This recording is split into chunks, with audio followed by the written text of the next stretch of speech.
Ternyata ngadepin anxiety disorder tanpa adanya supporter itu sulit ya. Sayangnya kebanyakan dari society kita masih menganggap yang namanya anxiety disorder atau mental health illness itu adalah sesuatu hal yang tabu atau hal yang tidak baik. Bahkan kadang seorang pejuang anxiety disorder itu dianggapnya berlebihan.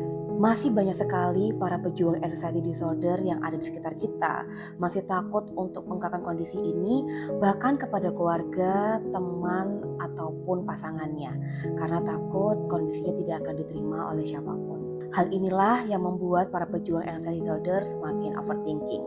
Padahal kalau kita tahu yang namanya pejuang anxiety disorder, kalau mereka sudah merasakan sensasinya kambuh, mereka bisa tidak tidur semalaman karena memikirkan hal-hal yang mereka takutkan.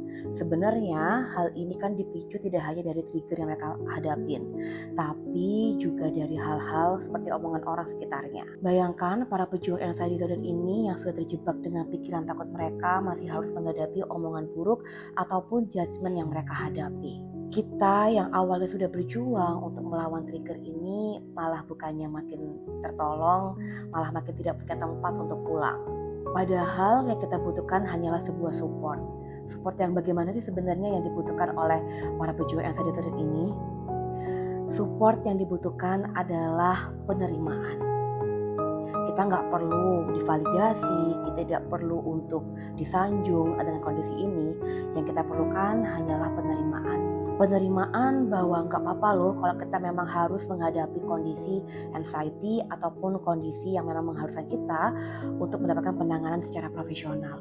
Lalu ketika ditanya sebaliknya, bagaimana jika orang sekitar kita menghadapi yang namanya anxiety disorder ataupun mental health disorder? Tentu jawabannya sama, yaitu cukup menerima. Jika mereka bercerita, cukup untuk didengarkan. Karena sesungguhnya yang tidak kita punyai adalah tempat untuk bercerita, tempat untuk menerima kita.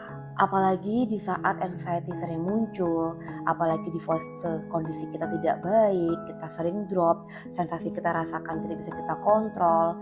Di saat itulah kita butuh orang yang bisa tahu kondisi kita. Jadi marilah kita sebagai manusia, sesama manusia saling mensupport satu sama lain. Karena kita nggak tahu apa yang dihadapi oleh orang sekitar kita. Kalaupun kamu belum bisa menerima, setidaknya kamu tidak usah menjudge atau mengatakan hal buruk. Kita nggak tahu kan kapan kita butuh bantuan orang lain.